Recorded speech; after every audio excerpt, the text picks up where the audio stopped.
Hello, dear followers of Yurtin Media. My name is Elnora Rosmut, and I'm happy to make this special episode of podcast, which we record here on Digital Almaty Forum, which is fifth and international. And I am pleased to introduce our international guest, Николя Садирак, who came especially here in Kazakhstan to talk about his unique educational system. So let me introduce Николя. Hello, dear Николя. Hello. Yeah, Николя is a founder of 01 Edu System. He has 25 years of experience in educating IT engineers and created peer-to-peer unique system. And Николя, tell us more about this peer-to-peer system. I know that you already for 4 years make some business here in Kazakhstan and develop this sphere. Yeah, actually we have a school running in Astana, which is called Alem, for the last 4 years. And we are going to open a new academy, which is called Academy 1 in Almaty pretty soon. So if I speak about the peer-to-peer, it's a little bit, I have to speak a little bit about the story. So mainly my experience in education is that coding and a lot of activity, it's not a technical activity. It's mainly a creative activity. And our traditional education system doesn't promote a creativity. It tends even to reduce it. And as we were forming IT engineers for the innovation, especially for the startup, but also now every company needs innovation in IT. Yeah. You can't use the traditional education system. So you need to have a process which grow and which enlarge the creativity of people. And this peer-to-peer process, it's totally focused on that. So mainly how it works, the first, which is striking for most people, is that we don't have any teacher, which means that we don't have any mentors. So it's mainly an activity in between students, and it looks like the students have challenges and they have to, as groups, solve the challenge. And mainly what we do is to organize this activity so that everyone grow his creativity and his interaction. And I am more and more convinced that we need creativity, but we also need something which is co-creativity, which we call collective intelligence, and it's what we try to develop with those programs.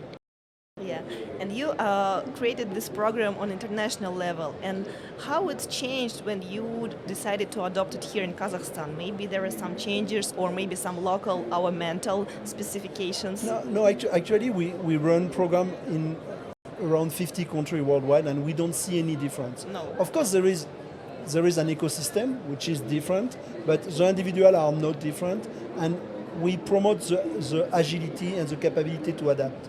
So mainly, there is no big difference. We have been doing in Japan, we have been doing in Africa, in India. It's mainly stays the same.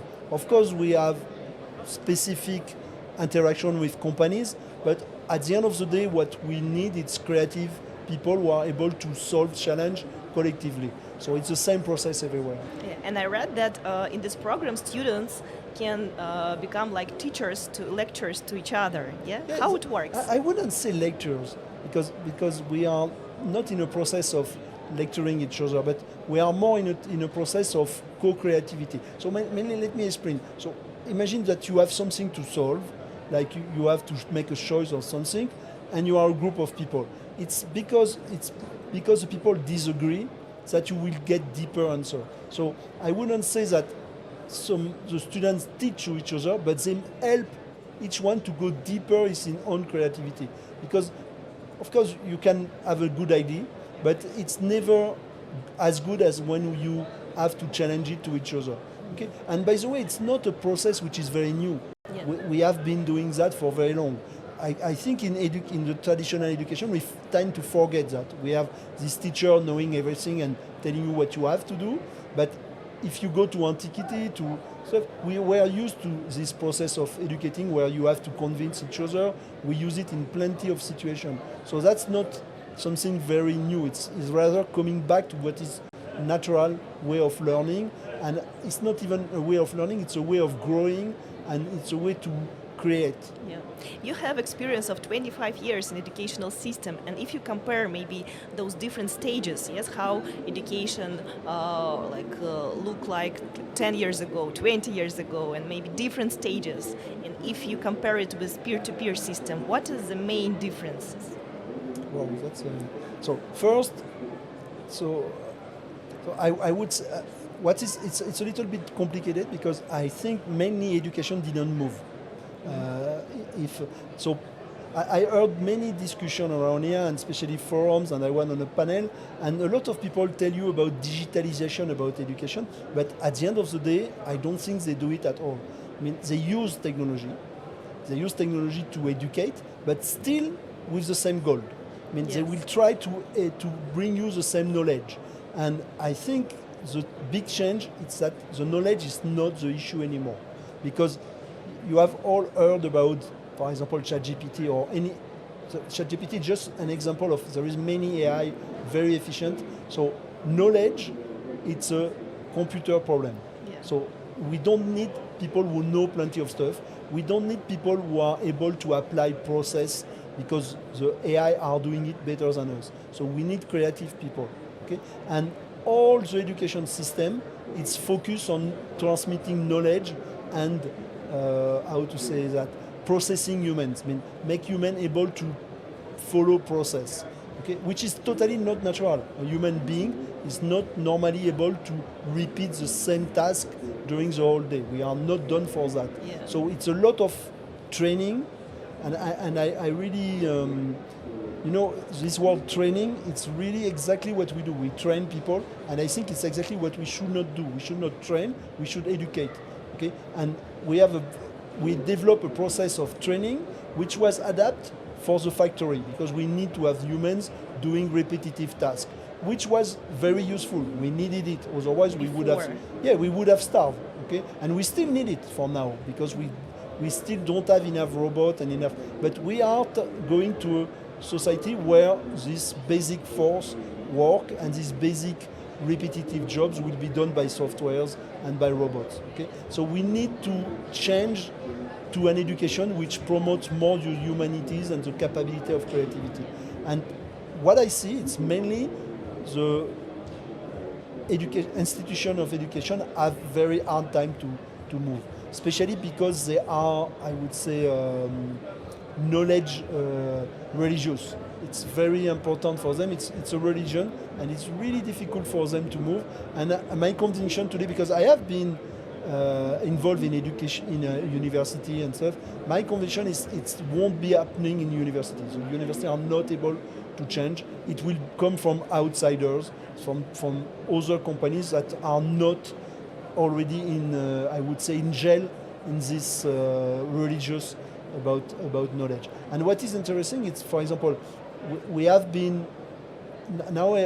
trained around a little more than 100,000 people worldwide in more than 50 countries. So we have a lot of experience. And what the set of quality that needs to get someone very innovative, it's not the set of qualities that needs someone to be good in academic. Which means that, for example, we have students who were like taking care of cows in Morocco and now doing cybersecurity at Google. So it means that it's a set of value which make you succeed as a scholar are totally different than the one who make you succeed as an innovator. And we are shifting from this knowledge economy to this innovation economy. And what are your predictions about education itself? For example, like old university system, what's going to be in future? I think it will disappear. It will disappear, and I don't know exactly how it will be replaced, but I think it will. Maybe it will be able to evolve when it will be like really in front of the edge. Okay, but for now, it seems not to want to evolve. It seems to say no, it's not a so big change. They try to blind it. It's when you have very disruptive change, most people try to say no, it doesn't exist. It happened in many technology. And what is striking, it's if you see there is like GAFA in every field, but education. So education is the last old system. Yes. I would, in France we have an expression like fighters. They don't want to change. They are they have a wall around. Yes. It's a fortress. Sure. And they block the whole stuff because it's true that it's. I understand that it's a fear because it's totally new and no one knows where it goes. But not moving, it's not a solution. And especially if you are training adults, like in companies, okay, you can train people because we have need right now. But kids, they will be in 20 years working. It's crazy. And I love a sentence of Jack Ma, who says that our university are training bad computers. Okay, we are training bad AIs. Okay, because we won't ever compete an AI. We want to compete with machines, with computers. Which is ridiculous. They will be always better than us to memorize, to process. Okay, but we have other quality, and we should learn to collaborate. For example, there is big discussion of school where they say we are going to forbid to use ChatGPT. That's insane. They should embrace it and make the students more efficient because that's the future. The future, they will work with AI. They will not compete AI, they will collaborate with them. Like the same for humans. We have been developing an education system where humans compete each other, where they should do exactly the contrary, but they should collaborate and co-create to get better results. Okay? It's always insane when I see in most university, in most education, they know, when you collaborate with other students, they call that cheating. Okay, it's insane. You should, as a group, give the best of the results that you can get. Use all the resources. Okay, forbidding stuff which are going to be the norm. It's even dangerous for the people. I'm sure I agree with you. And how do you think if we start to talk about AI, here in Kazakhstan now, different representatives of different spheres, for example, art, education, like IT, all of them, designers, start to scare that AI will take their work, their money and projects because machines could do it better. So once again, machine will do it much better, but they don't do everything. Okay, so it's a tool. It's like we had in history, we already had all those problems. Like when they start to have those machines doing the work in field, people fear that they would take over all the jobs. They didn't. They just do it better for you so that you can do something else.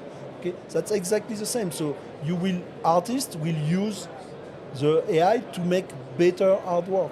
Or combine it with live format. Yeah, you will. It's a collaboration. It's just a tool that you can make you as human more extended. It's a good news. Just to understand that I was lately in USA and they had a big discussion about those automatic driving trucks. So they say there will be thousands and millions of people who are going to lose their job. That's true. They are going to lose their job. But if you see the big picture, it's rather a good news because it's not a human job to drive a truck. It's very bad for health. There is accidents. They kill people. Okay, we have better to do with a brain than driving a truck that a computer can do. So now, in the immediate time, it's a problem. We have to manage it as a society. We have, of course, to take care of those people and to manage the change. But it's a good news. So this AI is good news. In long-term perspective, it's like... And not even very long-term. It's one generation, maybe. Okay, but it's a good news. Okay, we will have less accident. We will have better people. It's not very... For someone to drive 10 hours a day, sit on the road which is straight, it's insane. It's not normal. Okay, so we had to do it. At some point it was necessary, but it's not anymore. It's a good news. And it's the same for everything. I don't think, a lot of people say that we will have new jobs. I don't think it will change the jobs. Okay, it will change the way we work, but there will be no new jobs. It's just we are doing the same things that we are going to do it, but using and collaborating with AI to do it even better. Even wider, even closer. We will have much more. We will take care about much more each individual that we can't do because of the massification. Now with AI, we will be able to have specific. You won't have the same cars as your neighbor because we are going to print it rather to build it in a factory. So we are going to go more in humanity. It's a way to extend our humanity. And by this industrialization, we have lost a big part of our humanity to produce in mass. we needed it because otherwise we once again would have starved. Okay, but now we can solve the problem of starvation, the problem of number, and still be more human. So it's a very good news for everyone. Yeah, it sounds like a pretty good future. And I understand that people are afraid of the change, Yes, and it's normal. always. And it won't be easy. I am not saying that everything will be smooth, okay, because it's complicated. And if you look the history, all those big change have been always Like a stress. yeah, it's a stress, and there will be social stuff and whatever. But if you look at the big picture for the humanity, it's a very good news. Interesting, yeah. It looks like you're a futurologist who can predict our future. No, so that's also something. Let us know something about you, yeah? Can you that tell sounds- interesting facts about you as a specialist in this sphere or just as a person? No, I am very optimistic, and I love to have this philosophical exchange with people, and I really think when mainly we are social animal, and we are really designed to interact with each other, and everything which kind of tend to reduce those interaction, it's negative and reduce humanity. And I really my journey on education is really on that way. I have been clearly teaching as a normal teacher like 25 years ago, and I really realized if you want to give the best of the everyone, you have to create those peer-to-peer environment where mainly peer-to-peer, it means that a lot of people are confused. They think it's someone who students teach to students. It's not that. It's exactly the contrary. It's when you are a group of people in front of a challenge and no one knows how to solve it, and then we start to discuss of what we could do. And then we make hypotheses. We say, oh, we will do that way, and someone disagrees. We say, no, I don't think so. And we try, it fails. We try again, it fails again, and we do it again. Okay, that's the way we progress. I'm sure you experience the same. You are in a startup. We do that every day. Yes. We make mistake and mistake and mistake. And in the school, we learn to do exactly the contrary, to do it right the first time. Otherwise, you get a bad grade.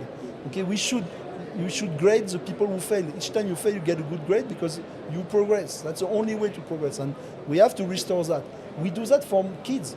When we are kids, Yes. we learn by failing. We get up and fail, and up again, and we fail, and we try again.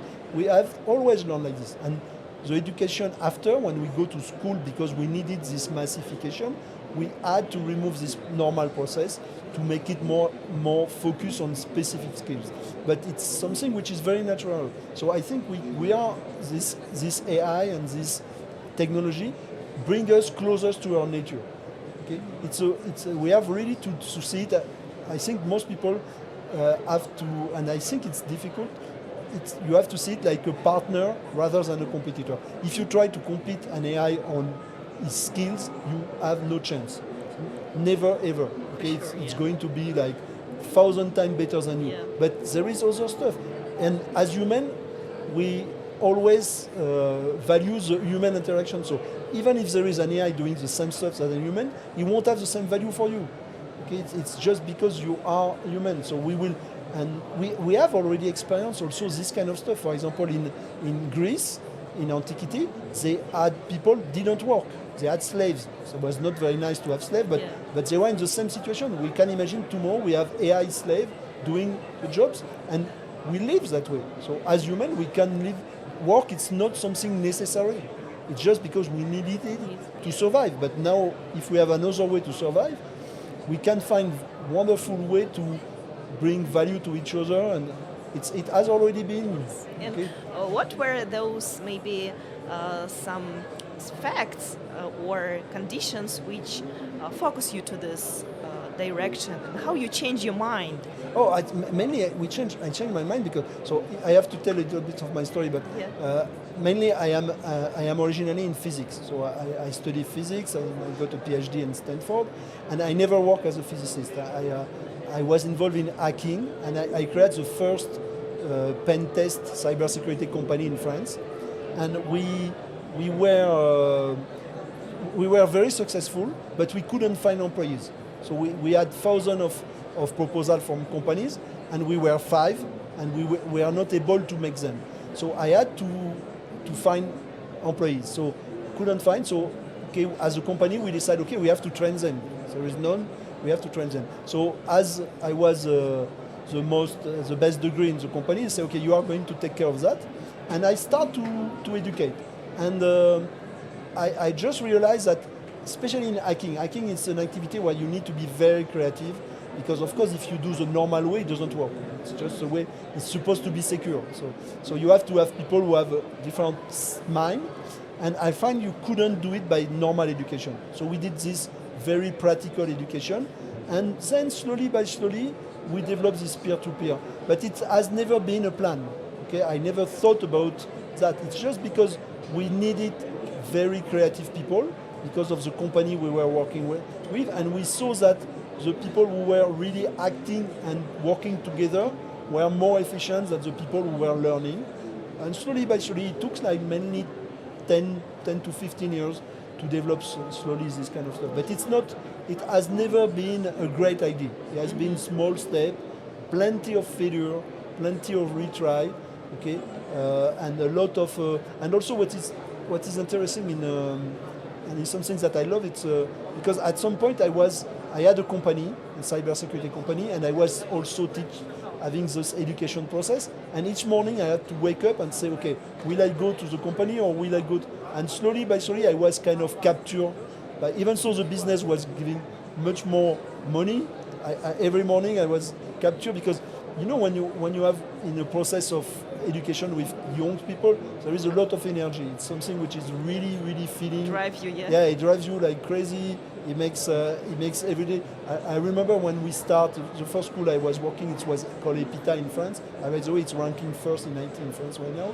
And I was like spending 12 to 15 hours every day. I was tired all the time because I couldn't stop. It was every day. And when, because you are managing the stuff, but you have 1,000 students, they are never tired because they are 1,000. They have always new idea, always new question. It's a very passionate activity. Yeah. And do you have mission? Yeah, our mission is our mission is what we call unleash talent. So our mission is to find, identify talent, to train them, and connect them to company. Because now my new company, they run talent. I think education is not enough. You have to connect it to companies or to larger than company. I would say activities or project. Okay, but mainly some practical stuff. And it has to be this separation between education and go to work. It's totally artificial. It should be more linear. So that's the way we are working on that, and we have now a lot of people who are in the same time students and employees and work with companies. Yeah, and due to the system and rules of Alem School and the school which you plan to open here in Almaty, you take people from 18 till 44, yeah? 42. Until not really, there is no really limit in age, so we have any age, but we take until starting 19. 19, yes. And I mean that, for example, people who want to be there, which skills, hard or soft, they should develop in order to be in this swimming pool, yes? And also, can you describe the system of swimming pool? Okay, so mainly what we have seen, so now we have a very, very big amount of data on that. There is around 2 or 3% of random population which have these skills to be wonderful coders, but to be creative and coder. Mainly, I am not able to name those skills. It's a set of mix of skills which is probably based on creativity, probably based on human interaction, and some kind of endurance and capability to focus and whatever. But what is important to understand, it has nothing to do with the academic skills, which means that you can be very, very bad in academic and still be a wonderful coder, especially with math. A lot of people imagine that coding and math is the same thing. It has nothing to do. Okay? You can be wonderful in math and be a wonderful coder. You can be awful in math and be a wonderful coder. So it's very different. So we have developed tests to find those talents. So we have tests online. You can go online on Academy One to test it, or Alem, you can test it. It takes like 3 hours, and it will make a first sort So you can say, okay, I probably can do it.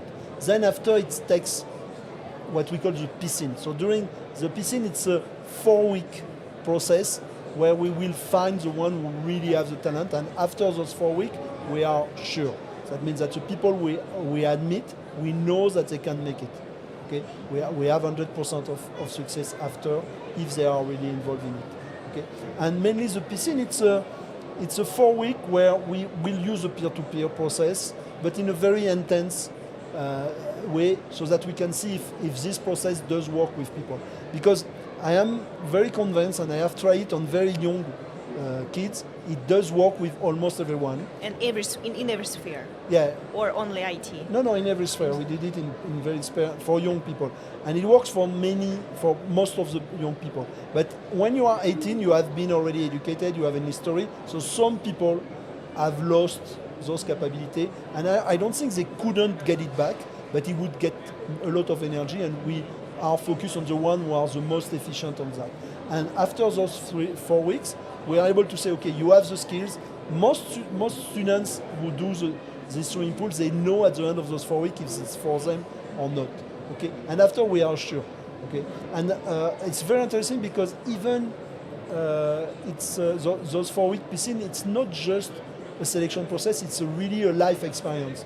I have seen plenty of students who failed and say that it still changed their life, because you have a very intense interaction with others. You have to dig inside yourself and to confront yourself to how you yourself work and how yourself interact with others, and it changed you deeply.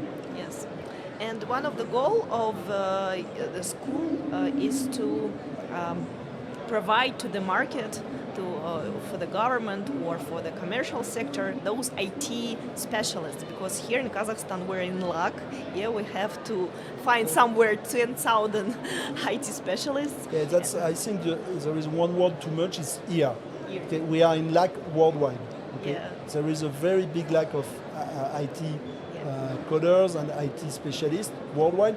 Mainly, we think around there is 5 million lack right now, and the Gartner Group say it will be around 20 to 30 million in 2030. So we are in a huge lack, and of course we are here to provide talent and this, which is what is very important. It's there is a basic level to enter the global market. When you are speaking about IT, it's difficult to explain to a lot of people, but when you are doing a software, everyone can arm the whole stuff. It means that you can't take someone which is average. Otherwise, it can break the whole system, so you need a basic level. So it's very important to bring people to a level which is international, and it's what we are doing. We have the same level people training in California or people training in Kazakhstan or in Africa, because you can't have average. Okay, that's very important. Yeah, and I think also very important that youngsters should not wait when they will become, for example, 18 years old yet, and they should develop their talents and look forward, focus on IT if they want to work before they, for example, enter your school, Alem School, Academy One. Yeah, of course. As soon as they can do it, it's better. It's better. Yeah. And what are your predictions if you start the school in Almaty and also school in Astana? How many years we need to find those specialists? Well, I think it's a program of 2 years. 2 years, yes. And we are already training a lot of people. And also in Almaty, in Alem, they plan to go to rural cities. Mm-hmm. So it's I'm sure we will find a lot of talent. Yeah. And what are your predictions about future directions in IT and coding? Young people, where should they focus on and what they should? So I won't do any prediction. And I have learned that the prediction is really a bad habit. So one of the big change in my journey, it's during a long time I was managing school and we were trying to figure out what was the future.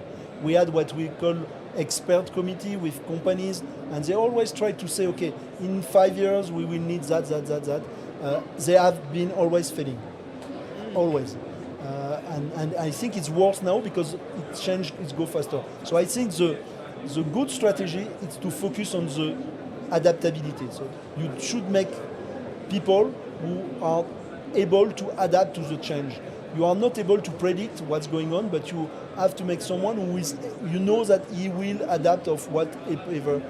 And that's exactly what happened in this peer-to-peer process. It's we spend our time to, how do you say that, to disturb the student, to make situation not expected, so that they have to react. Okay? And that's exactly what we do. So we do flexible, because it's, of course, if you knew exactly what was going to be the future, you could bring the skills. But no one can make it. And I think now everyone who tell you that he knows what is going on in 5 years is really dangerous. You should really be careful, because no one can predict. It's I am sure of one thing, it will be different. I'm sure it will evolve a lot. But what is going on, it's really unpredictable. And if you, but what I know, it's as a group, as a community, we always find solution. Okay. And how will it look like life in 10, 15 years? How do you think? Well, I really don't know it. Flying cars, or we shift to other planets? In 5 years, no. No, okay. That's for sure. Okay. But we can know some impossibility. No, really, it's very difficult to predict, even in very short term. 5 years is already very far. Yes. I'm pretty sure, for example, if you speak about flying car, in 5 years we won't have flying car. That's for sure. But in 20? Yeah, in 20. It's not very clear. Yeah. Will we still need car? Okay, because we speak a lot about IT, but there is also other very deep revolution in physics, in quantic. We are at the very start of a much deeper revolution in quantics than we had in the last century. So really we are not able to predict. 10 years is short, but 20 really. Unpredictable. Yeah, you could have like teleportation, so Wow. maybe no more cars, not flying cars. Just it's really possible. So it's like it was science fiction 10 years ago.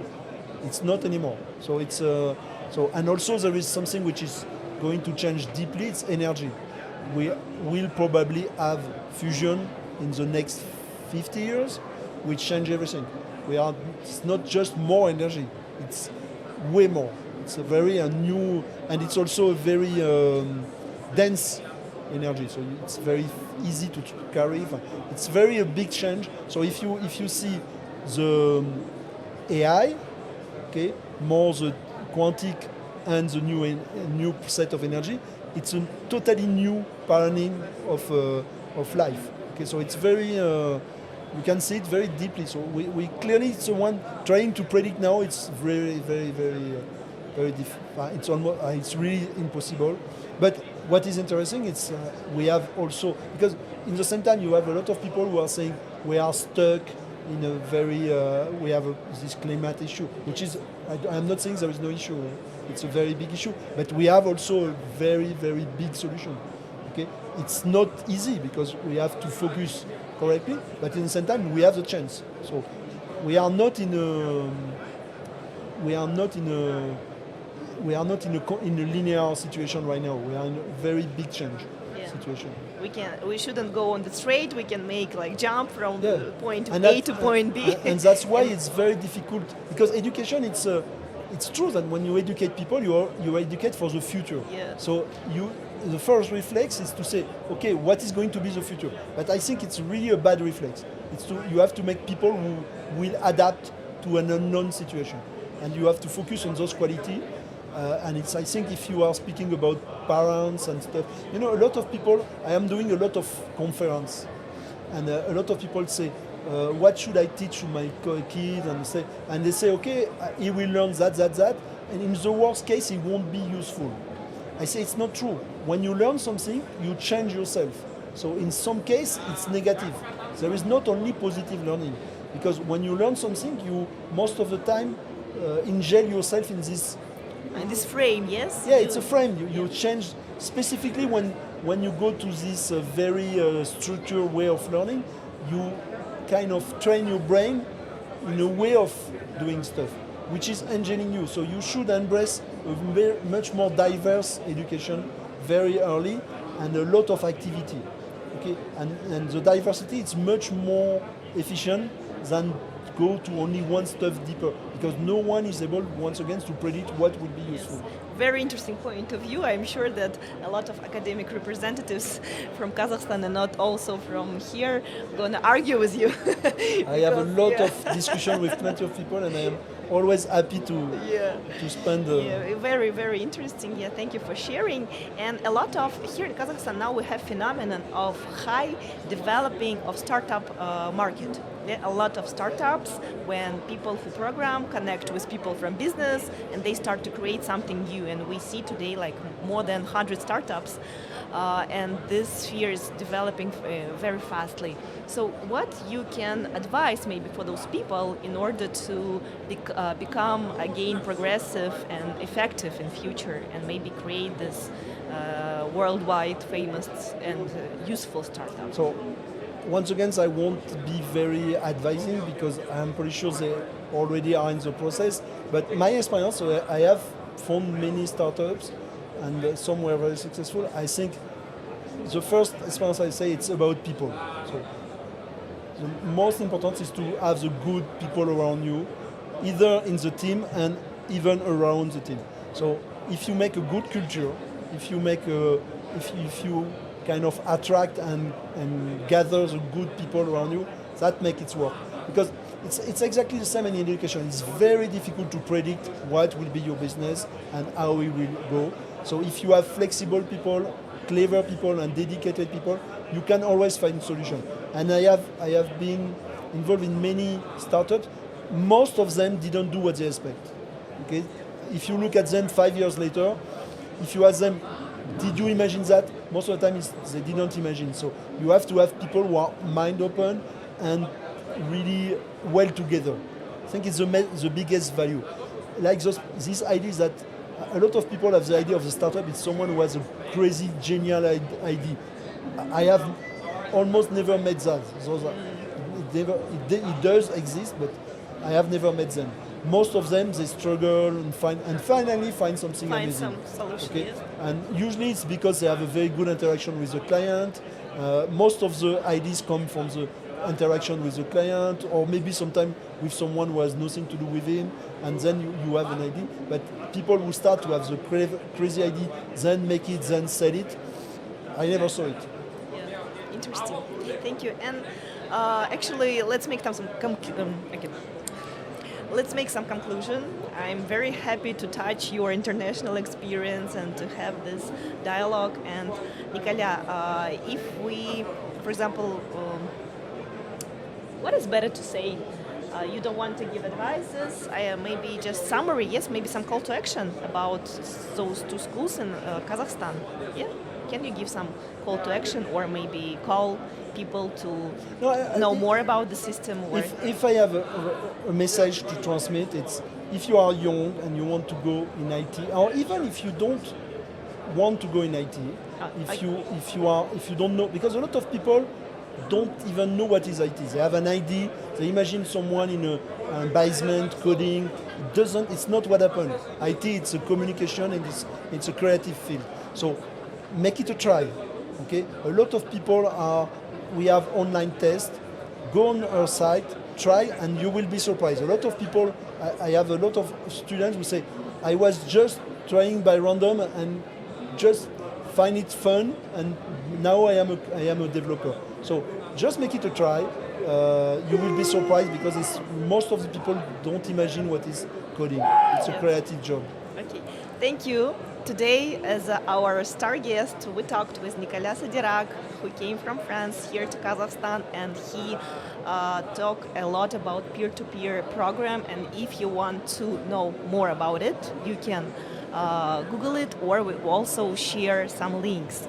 Thank you, Nicola. You're welcome. Yeah, it was Yertin Media. You can watch video on YouTube. You can subscribe to our podcast platforms and listen us. See you next time. My name is Elnora Rozmut. Thank you, Nicola. Bye-bye. Bye.